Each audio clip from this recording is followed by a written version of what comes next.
Henrietta Peters stared at her phone, her hands trembling as she typed the desperate message. Sam, please, I just need $50. Grace's formula is gone. I get paid Friday. I swear I'll pay you back. She hit send before Shane could stop her, then slumped against the peeling wallpaper of her studio apartment.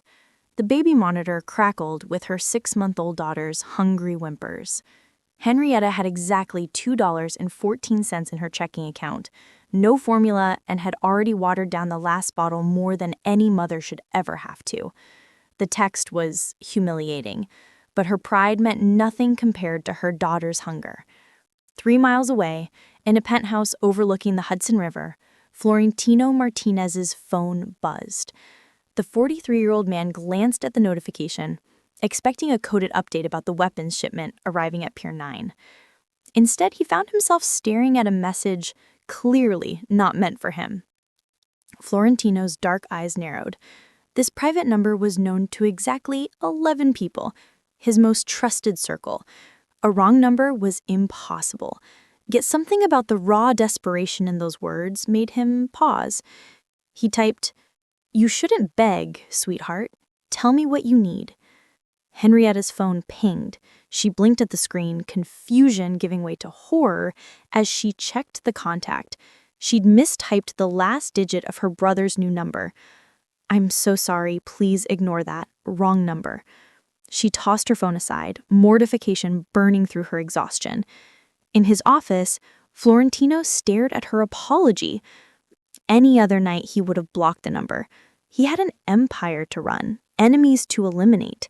Sentiment was a luxury he'd buried alongside his wife and daughter 8 years ago. But tonight, something stopped him. "Is your baby going to be okay?" Henrietta froze when she saw the response. Why would a stranger care? "We'll manage. Sorry to bother you." "I could help. No strings attached."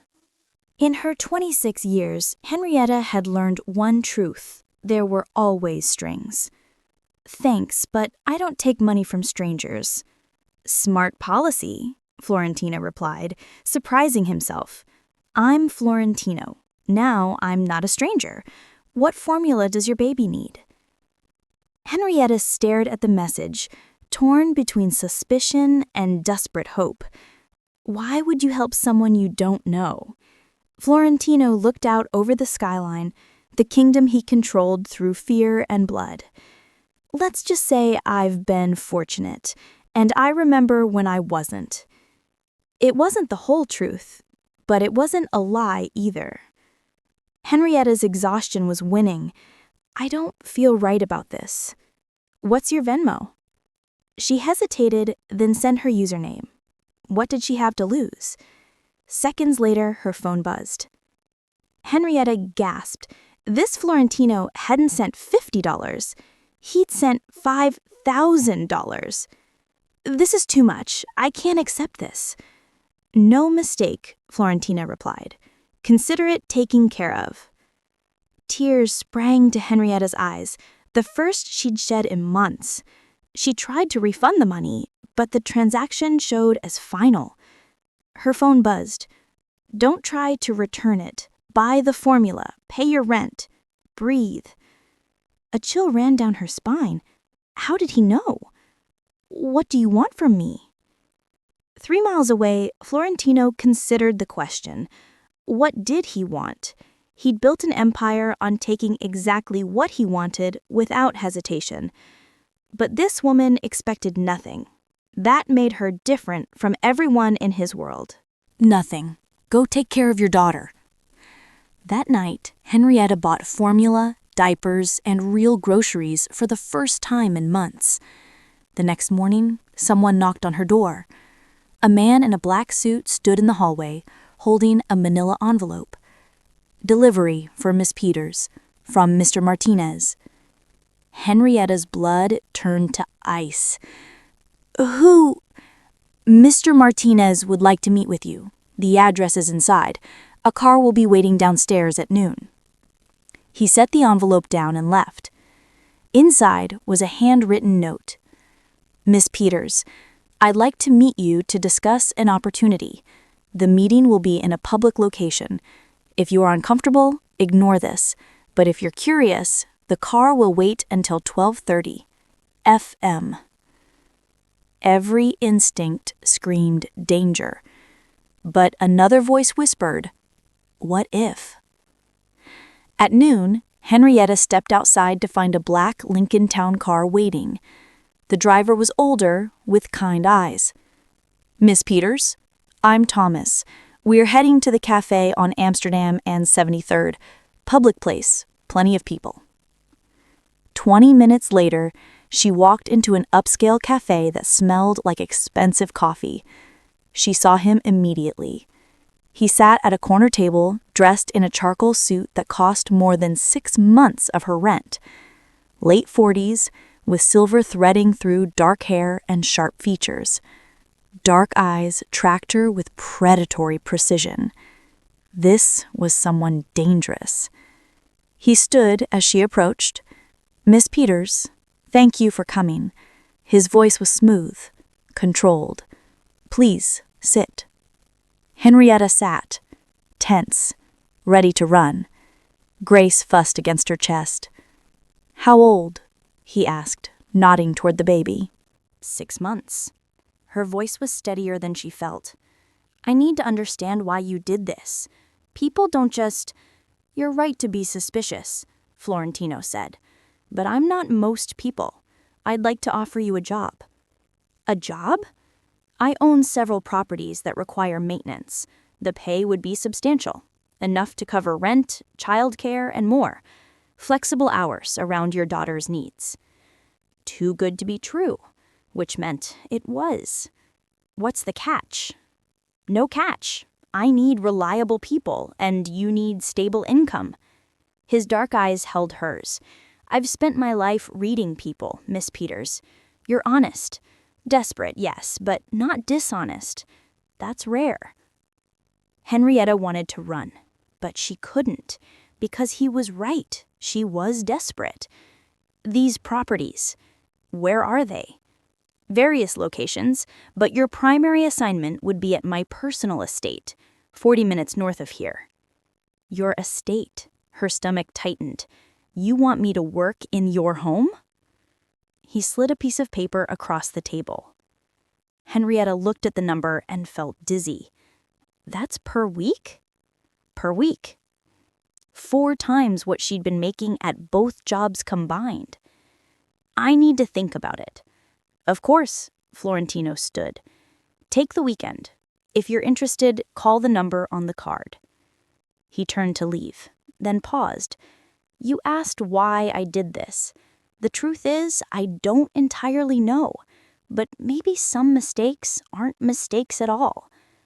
He walked out, leaving Henrietta alone with a sleeping baby, a job offer she didn't understand, and the unsettling feeling that she'd just stepped off the edge of something she couldn't see the bottom of. On the drive home, she stared out the window at the passing city. A wrong number, $5,000, a job offer that seemed too perfect, and a man whose eyes held shadows deeper than any she'd ever seen. Grace stirred against her chest, tiny hand grasping her finger. Monday morning, she'd call that number. Because it didn't matter if Florentino Martinez was dangerous. All that mattered was that Grace deserved better than watered-down formula and a mother who couldn't keep her warm. If accepting help from a dangerous stranger was what it took, Henrietta would walk into the lion's den with her eyes wide open. Monday morning arrived with rain drumming against Henrietta's window.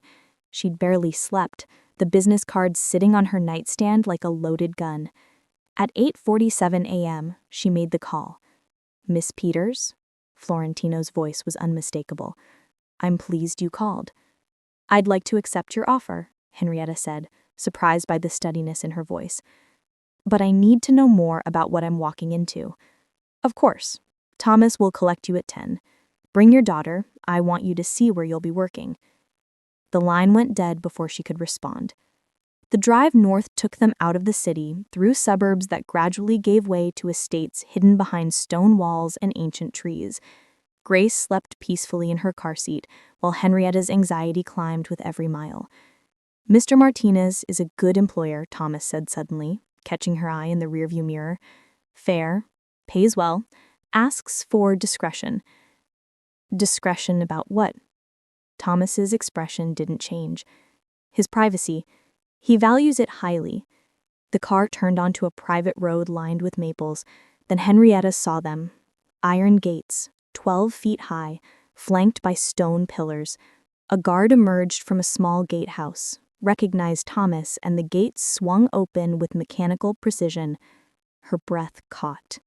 The driveway curved through manicured grounds toward a mansion that looked like it belonged in a European postcard. Stone facade, tall windows, ivy climbing the walls. This wasn't just wealth. This was dynasty. "What does Mr. Martinez do?" Henrietta asked quietly. "Import-export," Thomas replied, which was clearly all he was going to say. The car stopped at a circular driveway before massive oak doors. Before Henrietta could gather her courage, one door opened. Florentino descended the steps, dressed more casually than before. Dark slacks, a white dress shirt with rolled sleeves that revealed forearms marked with scars. Scars that told stories Henrietta wasn't sure she wanted to know. "Miss Peters, welcome." He opened her door himself, a gesture that felt both courteous and somehow possessive. His eyes flicked to Grace. "She's beautiful." "Thank you." Henrietta climbed out, clutching Grace's carrier. "Mr. Martinez, this is impressive," a ghost of a smile. "Excessive, I've heard it all. I was gonna say intimidating. Honesty, I like that." He gestured toward the entrance. "Come, let me show you what the job entails." Inside, Henrietta's breath left her completely. Marble floors stretched beneath a crystal chandelier that must have cost more than her entire apartment building. A grand staircase curved upward, and everywhere she looked was art, antiques, evidence of wealth so profound it felt alien. "The main floor requires daily attention," Florentino explained, leading her through rooms that seemed to multiply endlessly. "The upper floors, less frequently. You'll have access to all areas except the east wing and my private study." "Why not those?" He glanced at her, something unreadable in his expression. "Because I value my privacy, Miss Peters, as I'm sure you value yours." They passed men in suits, not servants, something else. Each nodded respectfully to Florentino, their eyes sliding over Henrietta with professional assessment. She felt exposed, studied, categorized. "You'll notice I have security," Florentino said. "They won't bother you, but they're here for everyone's protection." "Protection from what?" "From anyone who doesn't belong." He stopped, in a sunlit kitchen that looked like something from a magazine. "You'll start tomorrow, 8 a.m. Thomas will collect you. I'll provide a room here if you prefer to stay during the week. It has everything you'd need for you and Grace." "That's not necessary. It's practical." His tone left no room for argument. "Your apartment is 40 minutes away. This makes more sense." Henrietta wanted to refuse, to maintain some distance between her life and whatever this was. But she thought of Grace's formula, her overdue rent, the electricity bill she'd been avoiding. "Okay," she whispered. "Good." Florentino extended his hand. "Welcome to my employ, Miss Peters." His grip was firm, controlled, and when their hands touched, Henrietta felt the calluses again, roughness that had nothing to do with signing checks or making phone calls. As Thomas drove them back to the city, Henrietta stared out the window, watching the mansion disappear behind iron gates and stone walls.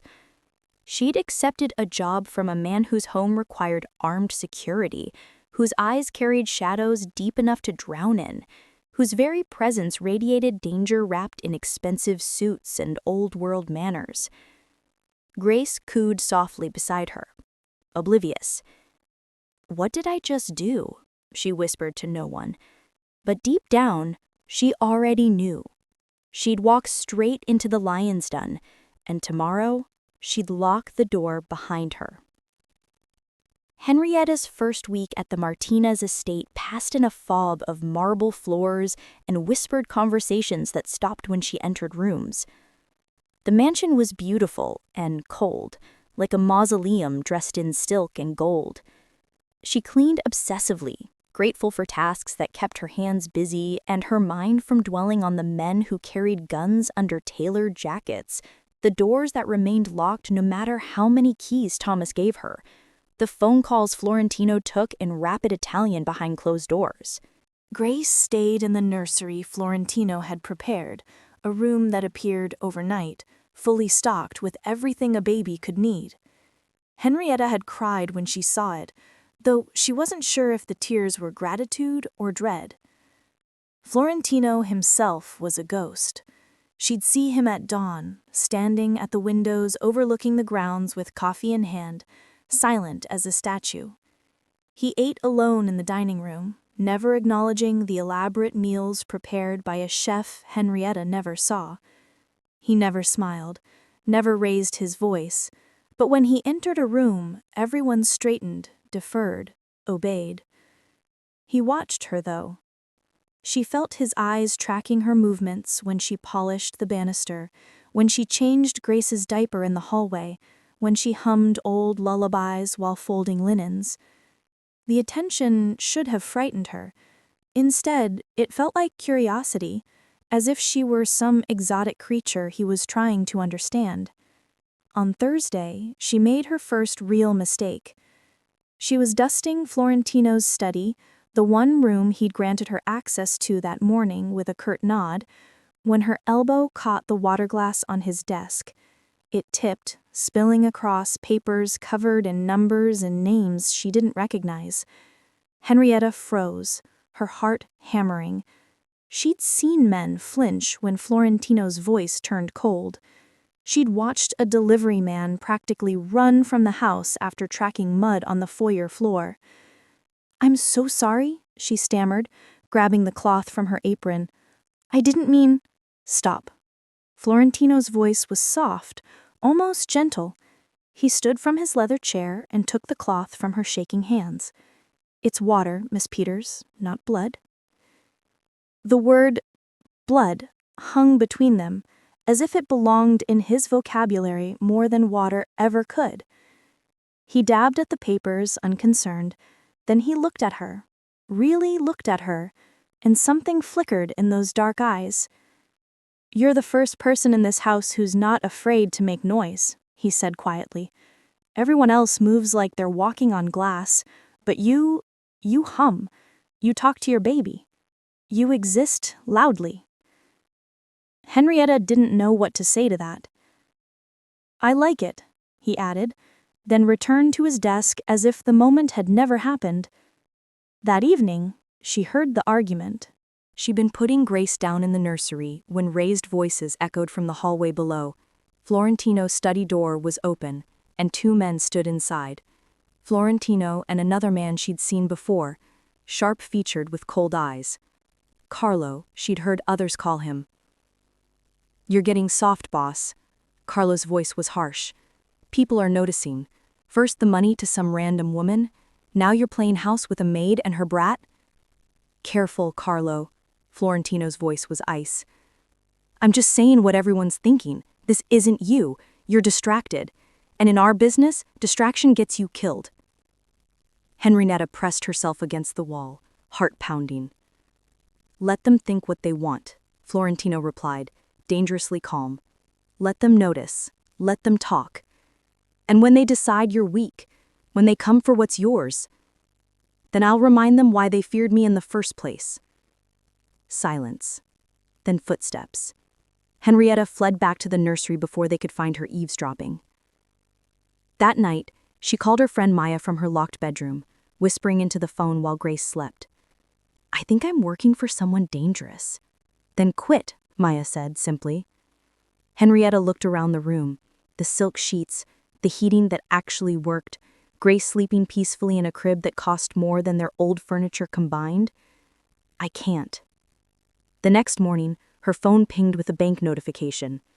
Her first paycheck had cleared, enough to cover 3 months of her old rent. enough to finally breathe.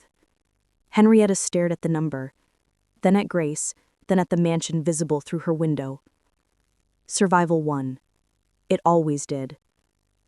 The first time Florentino spoke to her after midnight, Henrietta had been walking the halls with a fussy Grace, bouncing the baby gently against her shoulder while humming a tuneless melody. She'd frozen when she saw him standing at the top of the grand staircase, still dressed in his suit despite the hour, a glass of amber liquid in his hand. "She doesn't sleep?" His voice was softer in the darkness, stripped of its usual command. "Teething," Henrietta whispered back, as if the house itself might be listening. "I'm sorry if we woke you." "I don't sleep much." He descended the stairs with the fluid grace of a predator, stopping 3 steps above her, close enough to see Grace's tear-streaked face, far enough to maintain the distance he wrapped around himself like armor. "My daughter used to do that. Cry all night. Drive my wife insane." It was the first time he'd mentioned them directly. Henrietta's breath caught. How old was she? 4. The word cracked something in his carefully controlled expression. Her name was Isabella. Dark curls like her mother. Stubborn, like me. Grace chose that moment to reach toward him, tiny fingers grasping at air. Florentino stared at the baby as if she were a ghost, his jaw tightening. Then, slowly, he extended one scarred finger. Grace latched on with surprising strength. "The car bomb was meant for me. Business rivals. They wanted to send a message. They sent it." His dark eyes finally met Henrietta's. "I wasn't supposed to survive the guilt." Henrietta's throat tightened. "I'm sorry." "Don't be. I've done worse to others." But his voice held something raw, something human, beneath the monster he'd built himself into. "Your daughter is lucky. She has a mother who would beg strangers for formula, who would humble herself for her child's survival." He withdrew his finger gently. "Isabella had that too, until I took it from her." The confession hung between them like smoke. After that night, he began appearing whenever Grace cried, standing in doorways, watching from shadows, never speaking, but always present. Henrietta stopped being surprised to find him there, stopped questioning why a man who controlled an empire through violence would want to observe a teething baby at 3 a.m.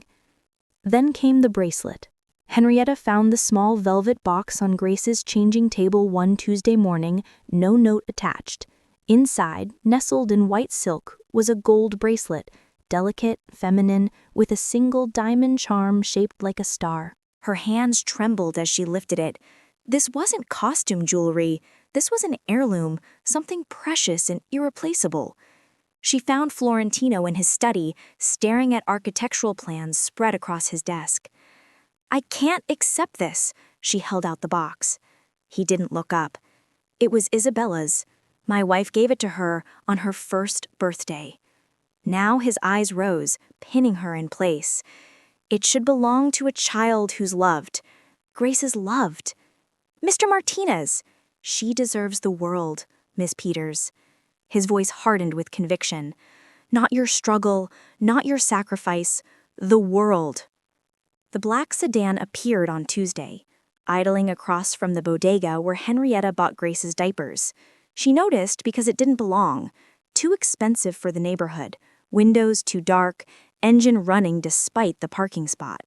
By Thursday, she'd seen it 3 more times. Friday, a man in a leather jacket watched her from the produce aisle, his phone angled toward her face.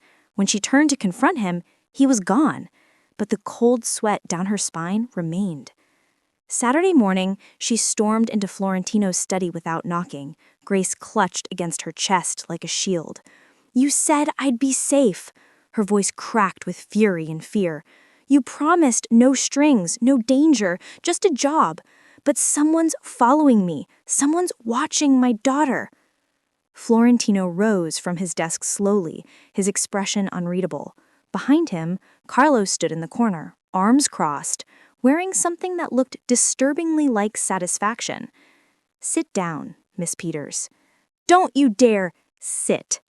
Command laced the word like steel through silk. Henrietta sat, trembling with rage and terror. Florentino circled his desk, leaning against it to face her.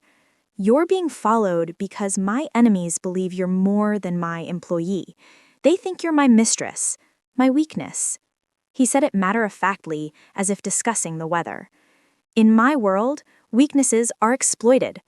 Violently." The room tilted. "You knew this would happen." "I hoped it wouldn't. I was wrong." He glanced at Carlo. "Leave us." Carlo's jaw tightened, but he obeyed, closing the door with deliberate force. "I'm moving you and Grace into the East Wing," Florentino continued once they were alone. "You'll have a full suite, bedroom, nursery, private bath, armed guards at every entrance. You don't leave the grounds without me. You don't go anywhere without security.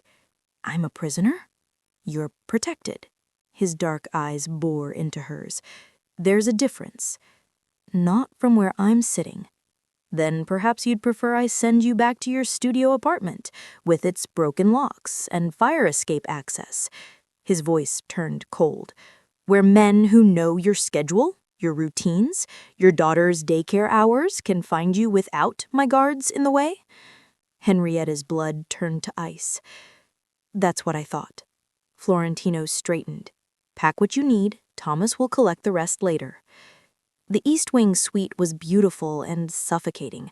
Silk wallpaper, antique furniture, windows that overlooked the gardens and the armed men patrolling them. Grace cooed happily in the nursery, oblivious to the gilded cage they'd been locked inside. That night, unable to sleep, Henrietta wandered the halls. Most doors remained locked, but one, Florentino's private office, stood slightly ajar, light spilling into the darkened corridor. She should have walked away. Instead, she pushed it open. The room was chaos, carefully organized, stacks of cash bundled with rubber bands, ledgers filled with coded entries, photographs of men with red X's marked across their faces. And beneath an ornate rug she'd pulled back to vacuum that morning, she saw them. Dark stains the color of rust, old blood, scrubbed but never fully erased. "You shouldn't be here." Henrietta spun. Florentino stood in the doorway, still dressed despite the late hour, his expression unreadable. "What is this?" Her voice was barely a whisper. "This is my business, Miss Peters. Import-export." The words mocked themselves. "Weapons. Information. Occasionally, justice when the law fails to deliver it. You're a criminal. I'm a businessman in an industry without regulations." He stepped inside, closing the door behind him. "Now you know what kind of man pays your rent, what kind of man bought your daughter formula." His eyes challenged her. "Does it change anything?" Henrietta looked at the blood beneath her feet, at the money stacked like cordwood, at the man who'd saved her life and trapped her in his world simultaneously. "Then I guess I'll have to clean that too," she said quietly. Florentino stared at her as if seeing something impossible, a creature that shouldn't exist in his dark world. The explosion shattered the moment. The blast wave rattled windows, threw Henrietta against the desk. Florentino moved instantly, covering her body with his as plaster rained from the ceiling. Alarms shrieked, men shouted, Grace screamed from the nursery down the hall. "Stay down," Florentino barked, already moving toward the door. But Henrietta was already running, toward her daughter, toward the sound of her baby's terrified cries, through smoke and chaos and the acrid smell of burning metal. The war had found them, and the gates wouldn't keep it out much longer. Henrietta had seen Carlo talking to the strangers 3 days before everything fell apart. She'd been in the garden with Grace, letting the baby feel grass between her tiny fingers, when voices drifted from the stone gazebo. Low, urgent, wrong. Through the lattice, she'd glimpsed Carlo's sharp profile, his hands gesturing sharply at 2 men she'd never seen on the estate before, men without the deference that Florentino's people carried like second skin. "Half now, half when it's done," one said, his accent thick and unfamiliar.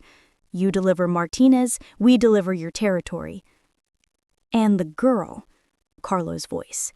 Collateral. She disappears after. Clean. Henrietta's blood had frozen. She'd gathered Grace quickly, quietly, retreating to the house before they could spot her. She needed to tell Florentino, needed to warn him that the snake lived inside his own walls. But Florentino had been gone for 2 days, handling business in the city. Thomas said he'd return by Thursday. Thursday came too late. The attack happened at the pharmacy on Amsterdam Avenue, the one place Henrietta had begged to visit herself, tired of sending guards to fetch Grace's specialized formula like she was precious cargo. Thomas had finally relented, parking the car outside while she ran in for just 5 minutes. She'd been reaching for the canister when the hand clamped over her mouth. Chemical-sweet cloth. The world tilting. Grace's carrier hitting the floor as darkness swallowed her whole. She woke to cold concrete beneath her cheek and zip ties cutting into her wrists. The warehouse stank of oil and rust, empty except for the chair they'd tied her to and the single flickering bulb overhead. Her head throbbed, her throat burned. Grace, where's my baby? Safe, for now. Carlo emerged from the shadows, his expensive suit somehow making him look more monstrous in this place. Florentino's people found her at the pharmacy. She's back at the estate, crying for her mama. Relief and terror crashed through Henrietta simultaneously. Why are you doing this? Because I've bled for him for 15 years, and what do I have to show for it? Carlo crouched before her, his cold eyes level with hers. I'm still his dog, still taking orders, still watching him get soft over a dead wife's memory and a replacement family he picked up like strays. I'm not. You're exactly that. He stood, pacing. He sees them in you, Isabella in that baby, his wife's goodness in your pathetic desperation. You're a ghost wearing his dead family's kindness, and he's too broken to see the difference.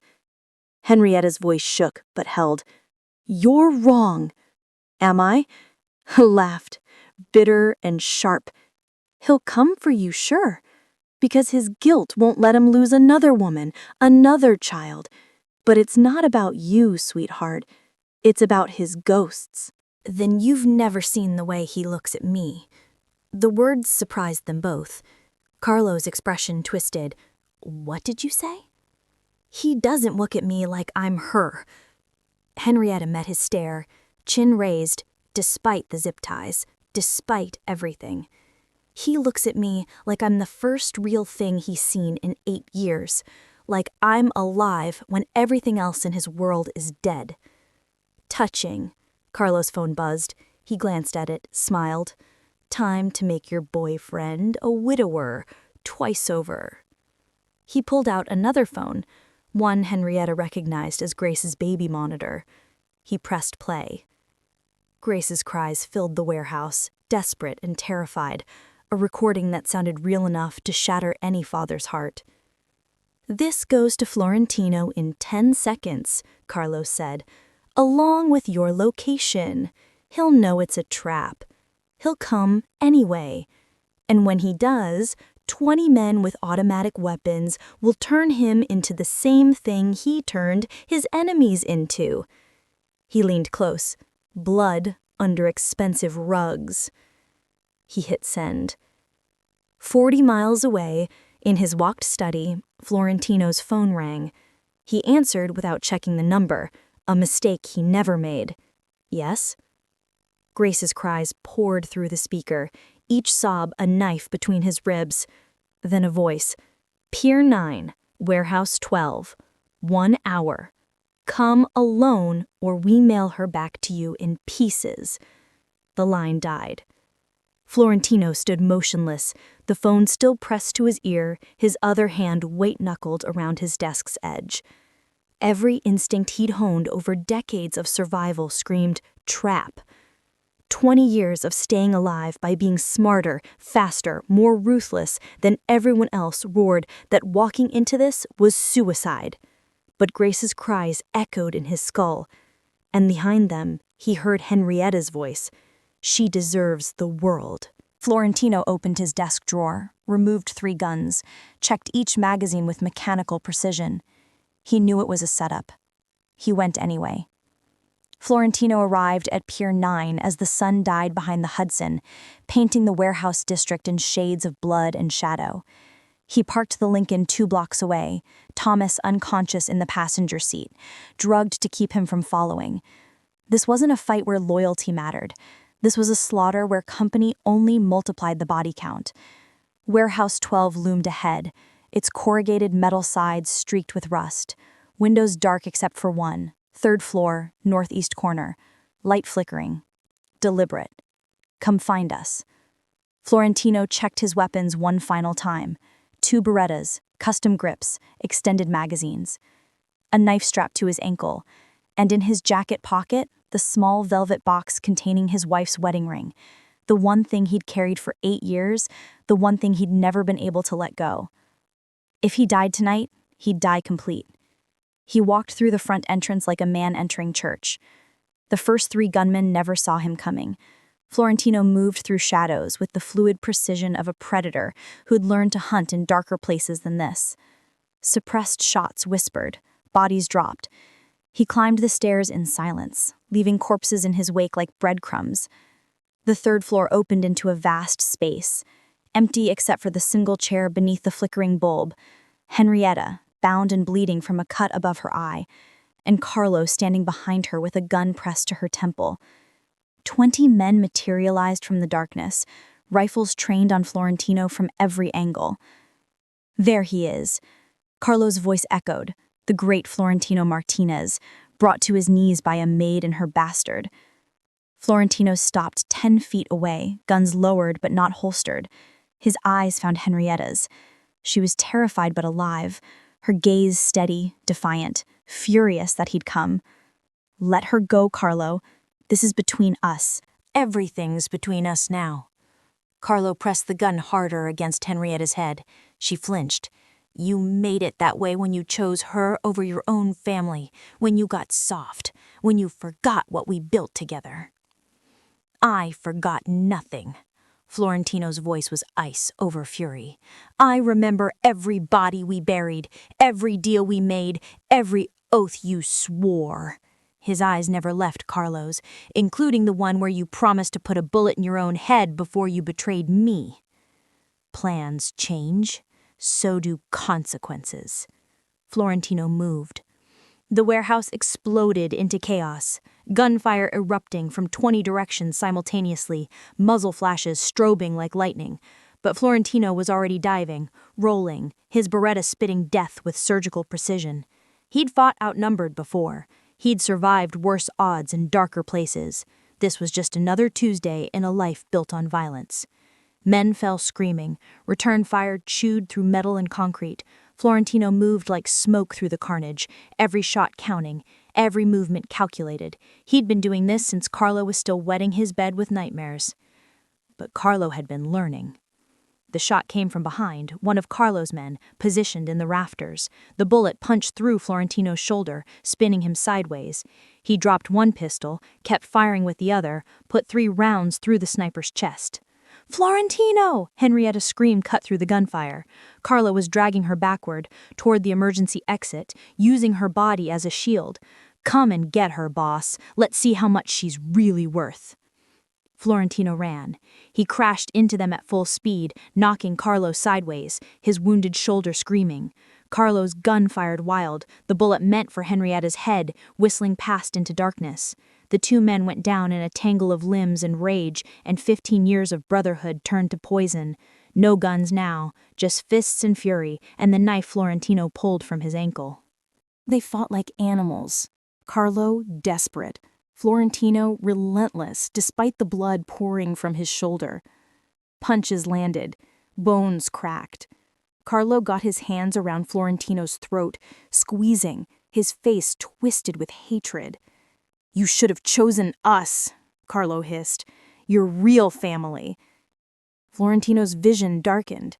His hand found the knife. "I did," he whispered. The blade went up under Carlo's ribs, angled toward his heart, driven by a hand that had killed more men than Florentino could count. Carlo's eyes went wide. His grip loosened. "You just weren't it." Carlo collapsed, blood pooling beneath him, his final breath a curse that never finished. Sirens wailed in the distance. FBI, police. Someone had heard the war and called in cavalry.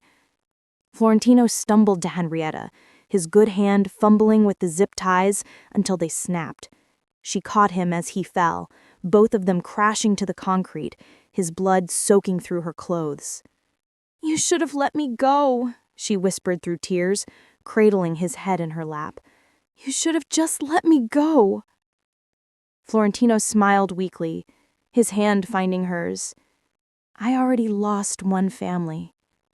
His voice was fading, each word costing him. "I wasn't losing another." Red and blue lights flooded through the windows. Footsteps pounded upstairs. Men shouted commands. FBI, NYPD, everyone descending at once. Henrietta held him tighter as his eyes fluttered closed, his breathing shallow, his heartbeat weak beneath her trembling fingers. "Stay with me," she begged. "Please. Grace needs you. I need you." But Florentino Martinez, the man who'd built an empire on fear, who'd survived wars and betrayals and losses that should have killed him, collapsed in her arms as the world closed in. The steady beep of the heart monitor was the first sound Florentino heard when consciousness dragged him back from darkness. Antiseptic, bleached sheets, pain radiating from his shoulder in waves that made breathing feel like drowning.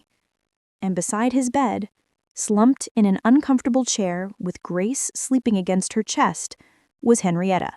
She'd changed clothes, someone had brought her fresh ones, but exhaustion painted shadows beneath her eyes. 3 days, a nurse would tell him later. 3 days she'd barely left his side, despite the FBI agent stationed outside his door, despite the lawyers who'd warned her that staying made her complicit, despite every rational reason to run. His hand moved, barely, weighted with IVs, and her eyes snapped open. "You're awake." Her voice cracked with relief and something deeper, something that terrified him more than Carlo's betrayal ever had. The doctor said they weren't sure. "You should have left." His throat was sandpaper, each word an effort. "The FBI knows who I am, what I am. You don't want to be here when they—" "I don't care." She leaned forward, careful not to wake Grace. "I don't care what they know or what you've done. You could have let me go. You could have sent someone else. But you came. You took a bullet meant for me. That doesn't erase—" "I'm not asking it to." Tears gathered in her eyes. "I know what you are, Florentino. I've known since I saw that blood beneath your rugs. But I also know what you did for me, for Grace. You gave us hope when we had nothing." Her voice broke. "I won't run from you now, not when you need someone to stay." Florentino stared at her, this woman who should hate him, fear him, who had every reason to take her daughter and disappear into a life unmarked by his darkness. But here she sat, stubborn and loyal and impossibly brave. "They'll use you against me," he whispered. "In court, in interrogations. They'll make you testify to things you don't want to remember." "Then I'll remember them." "Henrietta." "No." She stood, moving closer, Grace still sleeping peacefully between them. "You don't get to save me and then push me away. You don't get to be noble now, not after everything." The door opened. 2 FBI agents, a lawyer, a detective with hard eyes. "Miss Peters, we need you to come with us." 5 minutes, she said without looking at them. "Now, ma'am." Florentino's good hand found hers, their fingers intertwining. Go, please. I need to know you're safe. Promise me something. Her eyes held his, demanding truth. Promise me this isn't goodbye forever. He couldn't. He knew better. He knew how this story ended, with him in a cell or a grave, and her rebuilding a life far from the wreckage of his. That was how it should be, how it had to be. But looking at her face, at the way Grace's tiny hand rested against his arm, at the impossible hope in Henrietta's eyes, he pulled her down gently, mindful of his wounds and the sleeping baby between them, and kissed her. It was brief, desperate, tasting of tears and goodbye and all the words neither of them knew how to say. Her lips trembled against his. His hand cupped her face like she was something precious he'd already lost. When they broke apart, agents were already moving forward. I love you, Henrietta whispered as they pulled her away. I don't care if you can say it back. I needed you to know. Then she was gone, Grace still sleeping against her shoulder, leaving Florentino alone with the monitors and the handcuffs being locked around his wrists, and the hollow ache where his heart used to be. 7 days later, Henrietta found the envelope. Thomas delivered it personally, his kind eyes sadder than she'd ever seen them. He asked me to wait until the arraignment was over, until he was officially in custody. Inside was a bank book, a trust fund in Grace's name, enough money to last lifetimes, college funds, investment accounts, property deeds, everything Florentino owned that wasn't seized by the government, signed over to a 6-month-old baby who'd never remember the dangerous man who'd loved her. And beneath it all, a single card in his precise handwriting. For once in my life, I did something good. Don't look for me. You and Grace deserve light, not the shadows I live in. Be happy. That's all I ever wanted. F.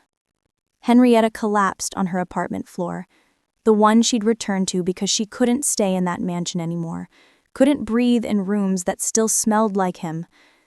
Grace played nearby with the golden bracelet that had belonged to Isabella, oblivious to her mother's breaking heart. Too late, Florentino, Henrietta whispered through sobs, clutching the card against her chest. I already found you.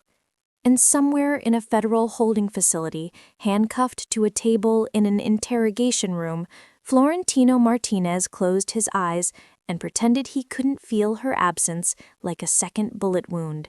Some loves were meant to save you, others were meant to destroy you beautifully. He'd never figured out which one this was. The coastal town of Pemaquid Harbor existed in the kind of quiet that Henrietta had forgotten was possible. No sirens, no iron gates, no men with guns hidden under expensive suits, just the rhythmic crash of waves against rocky shores, the cry of gulls, and the gentle creak of the weathered inn where she worked the front desk 3 days a week. Grace was walking now, 13 months old, tottering between furniture with determined concentration, her dark curls bouncing with each unsteady step. She'd never remember the mansion, never know the sound of gunfire echoing through marble halls, never recall the dangerous man who'd looked at her like she was salvation wrapped in pink blankets. That was how it should be. Henrietta had testified, given statements, answered questions she'd wished she could forget. The FBI had been surprisingly gentle. They'd wanted Florentino's empire more than his enablers, and a desperate mother coerced into his world made for poor prosecution. They'd let her go with warnings and a victim's advocate's business card she'd never called. The newspapers said Florentino Martinez had taken a plea deal. 20 years, eligible for parole in 12. His lawyers had worked miracles keeping him out of Supermax. He'd cooperate, they said, name names, dismantle what remained of his organization from inside a cell. Henrietta had read the articles once, then burned them in her sink. She didn't want to know, couldn't afford to care. Grace needed a mother who looked forward, not back at shadows that would swallow them both. So she'd taken the trust fund money, enough to live modestly, carefully, and disappeared into this town where nobody asked questions, and the biggest scandal was whose lobster boat had encroached on whose territory. She was healing, slowly, like a bone that had broken badly and needed time to remember how to bear weight. Until the package arrived. No return address, postmarked from nowhere she recognized. Brown paper, careful wrapping, sitting on her doorstep like a ghost made solid. Henrietta's hands trembled as she opened it. Inside, nestled in tissue paper, was a bracelet, silver this time, delicate and perfect, with a charm shaped like a lighthouse. Beside it, a photograph she'd never seen, Florentino holding Grace in the hospital, taken secretly by someone, his scarred hand cradling her tiny head, his expression stripped of every defense he'd ever worn. He looked young in that moment, unburdened, happy. And beneath it, a note in handwriting she'd memorized.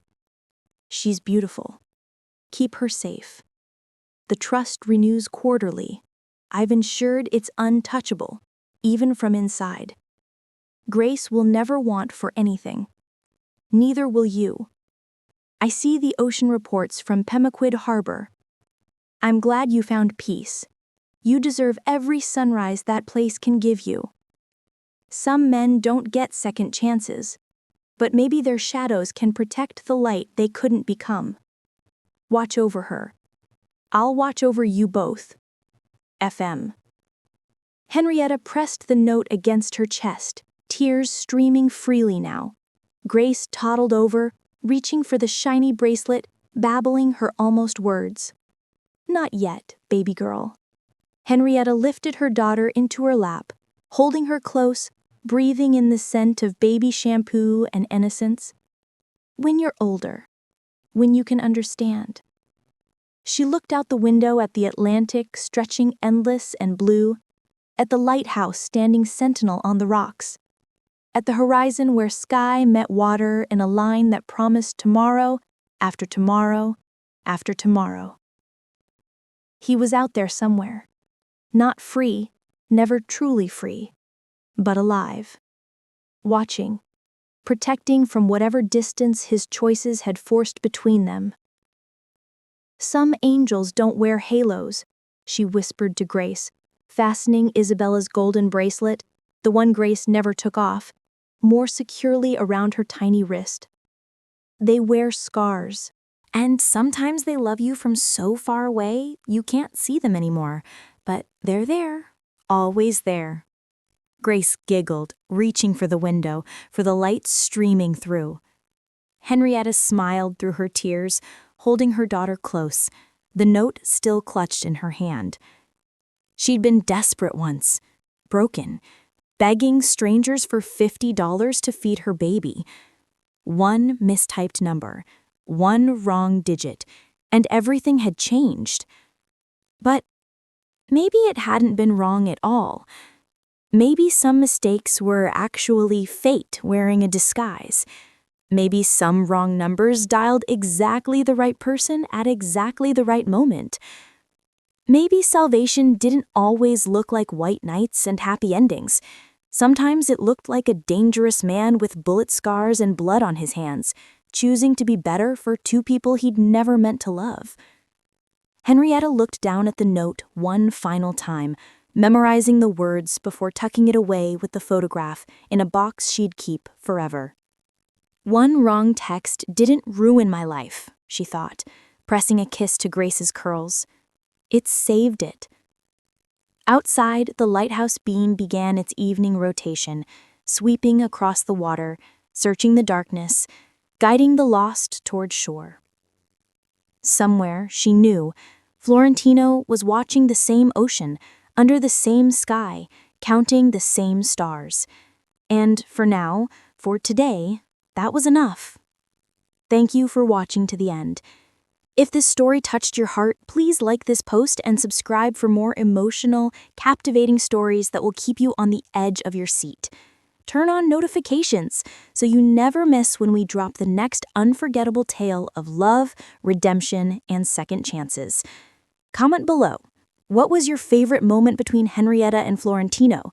Did the ending leave you satisfied? Or are you hoping for more? Share this story with someone who loves romance with a dangerous twist.